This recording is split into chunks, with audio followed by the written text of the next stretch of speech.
ऐसा नहीं कि समाज स्वतंत्रता के विरुद्ध था, समर्थन तो था, लेकिन इसमें हमको कुछ करना होता है ये उसको पता नहीं, क्योंकि आधुनिक राजनीति की उसको समझ नहीं है। और इसलिए राजनीतिक जागृति भारतीय जनता की आवश्यक है। और इसलिए इंडियन नेशनल कांग्रेस को माध्यम बनाकर अपने तत्कालीन नेताओं ने उसको राजनीतिक जागृति का और स्वतंत्रता के संघर्ष का एक हथियार बना दिया। और उसके चलते भारत में व्यापक जन जागृति हुई। क्रांतिकारकों की धारा के साथ साथ आंदोलन की धारा इधर से चली, और ये जो सारी जनता जागृत हुई वो जो करती रही उस समय वो देश के लिए करती रही। जो आंदोलन में थे, जेल में जाना पड़ा, लाठी खानी पड़ी, वो किया। जो नहीं कर सकते थे उन्होंने ऐसे सत्याग्रही के शिविरों में उनके भोजन की व्यवस्था की। आदमी चरखा भी चलाता था, देश के लिए चलाता था। चरखा चला चला के लेंगे स्वराज लेंगे।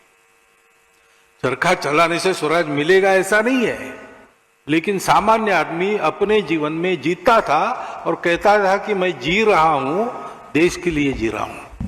मैं देख रहा हूं मेरा जीना देश के छोटे मोटे काम में आए। सेतु बंधन में बड़े बड़े पत्थर लाने वाले वानर भी रहे, लेकिन एक गिलहरी सा एक रेती का कण में झाड़ू हुआ। इस भावना से समाज जागृत हुआ, और इन दोनों प्रयासों का सुपरिणाम हमको स्वतंत्रता मिली।